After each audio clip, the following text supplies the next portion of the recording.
Hello everyone, what's up? Mekkah here. I've seen and played Sword and Shield for the first 2 to 3 hours, and I thought I'd give you guys my first impression in case you were curious. Now, before you jump down my throat, I did not buy the game, okay? A friend of mine bought it, he's gonna do it no matter what. He brought it over, we played it for a little bit, and that's how I got the footage, and that's how I got the experience. I went in with as open of a mind as I possibly could. I was like, okay, I am very skeptical on this game. It seems very rushed, the PR was terrible. Lots of things were leaking out that just didn't seem good to me. It was like, you know what, game, just prove me wrong. Just show me how good you are, and I'll judge you based on that. Because that seems to be the last stand that most defenders are taking. It's like, you haven't even played it, so why are you critiquing it? Just play it first, and then you can, you know, insult it. Just like, alright, let's play it. So, for most of it, my friend was playing, but I played for a little bit as well, at times when he got bored or whatever. Okay, so we'll start with the good. I'm gonna go with the good and then the bad. The good, the starter scene, the scene where you pick your starter, was cute and well done. Yeah, it was just one of the most stunning starting picking moments I've ever seen, actually. It was really animated, made all the starters look really cute. I didn't really feel anything for the starters right now, or like before I started, I should say. But when I saw it, I was like, oh, they're cute. I'm actually having a hard time picking, and the way that every person picked one and the way the first battle went was pretty cool. Visually, the game actually looked pretty good at first. The towns so far look pretty alright, fairly lively. So visually, I was actually pretty impressed. I think sometimes what can happen is when you see a lot of bad things of a game, you see like the bad parts, like the dog rotating. Like it's in a microwave, and all the other like weird clipping through things, and like the way that everything freezes when you climb up ladders. That kind of stuck into my mind. I forgot the game could also have like strong points visually, so it was good to be reminded of that. I also know, I haven't seen much of them, but I know that the game has some good quality of life things. Like I saw the name Raider in every Poke Center, as well as the ability to change natures. Well, I haven't seen that one, but I know it's there. That kind of stuff is really good, actually. It is important to point out the bad along with the good, but it's also important to do the reverse. My last strong points, the Pokemon that I've seen, they look alright. I'm not particularly attached to any of them yet, but I mean, I don't hate them. That's my last strong point. I don't hate the new Pokemon. I'm also not like super hyped about the designs that I have seen yet. I'm having a hard time remembering their names. I saw Nickets, the fox thing, I think. There was an all rookie D, kind of like him. My friend's a big fan of Corviknights. I kind of like that one as well. I saw some bug thing. The problem is we nicknamed our Pokemon, and then we kind of forgot what their names were, because it would always just say their name whenever they come out in battle. So that kind of hurt. We picked Scorbunny, by the way, in case it isn't obvious by the footage. But it was a close call. It was a close call. I like all 3 starter forms so far. The first forms, at least. Okay.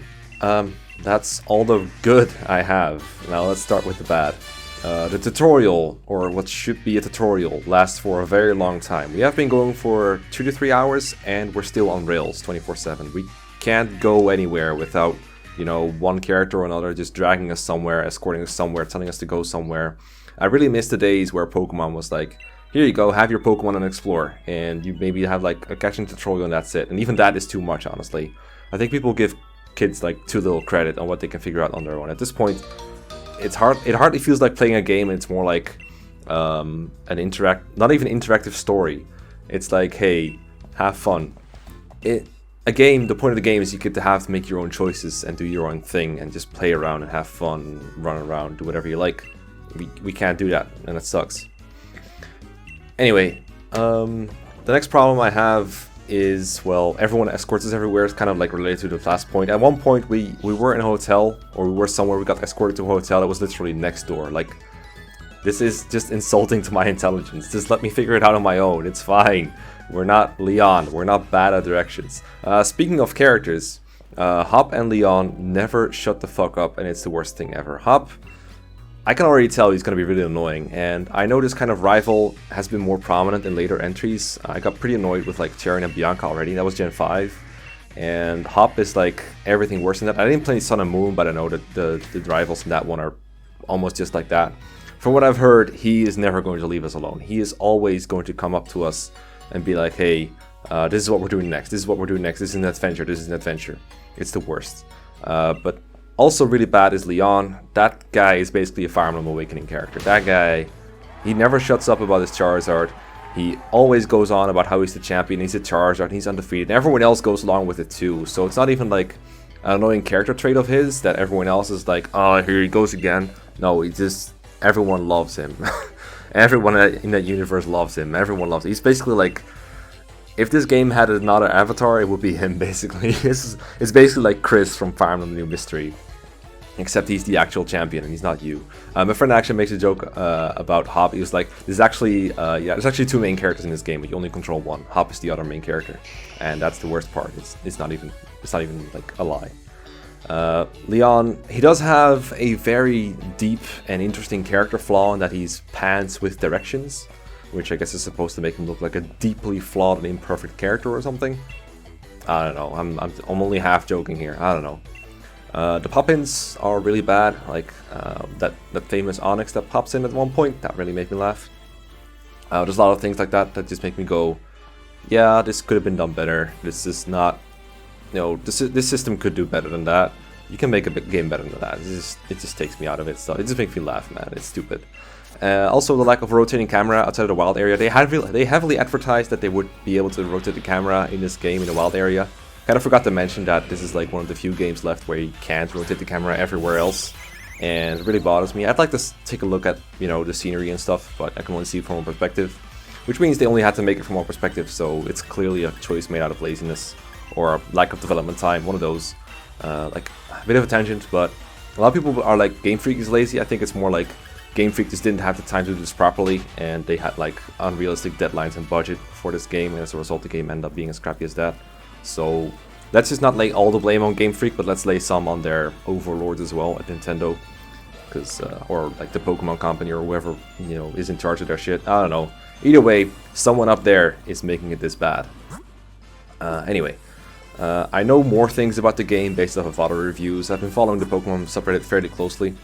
I will say the game overall made a better first impression than I thought it would initially. I thought I would hate it more, but honestly, if a game can't impress me more than that, if I can just say like I thought I'd hate it more, then I don't know when it's gonna start impressing me, because everyone knows that the most effort into a game goes into the first like hour or so of the experience. If the first hour isn't very good, then everyone else is just going to be like uphill or downhill from here, however you use the expression.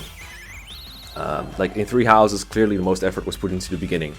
Probably because most people tend to put down a video game before they finish it. So you really gotta, appeal everything. You really gotta appeal to people at the start. Overall, I still think this game's only appeal is that it's Pokemon, and the Pokemon formula is just so good that people are willing to buy it over and over. And like I said, it's just Pokemon just doesn't cut it for me. Not at a $60 price tag, not on a $300 console. Right now, I'm most definitely not on the buying train. I'm still not going to get this game with the impressions that I've got. I'm actually replaying Pokemon Black 2 as we speak, and that's Gen 5. That is the Nintendo DS, not the 3DS. And that game, I have a lot more fun with that game than I have with Sword and Shield, honestly. If that game impresses me more than Sword and Shield, I think something is really wrong. And just to make it clear, this is not nostalgia speaking. As I said previously, Gen 5 and 6 didn't even do that much for me. Like, I confused those two. But Gen 5, it was alright, but it was never like, wow. But I'm actually really enjoying my time back in Black 2. It's actually pretty fun.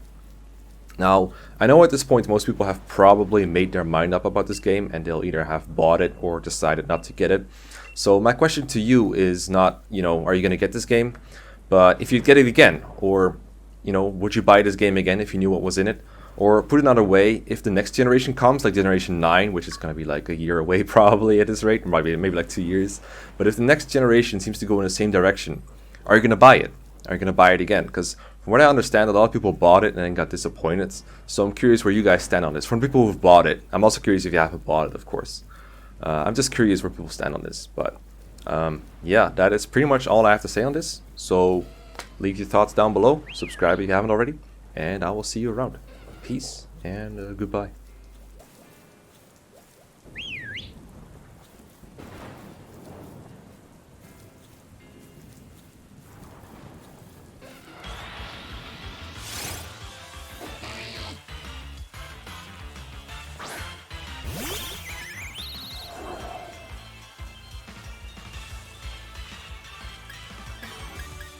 Guys, did you know Leon has an unbeatable Charizard? He's undefeated. He's absolutely unbeatable, but he gets lost. Oh my god, he has a Charizard.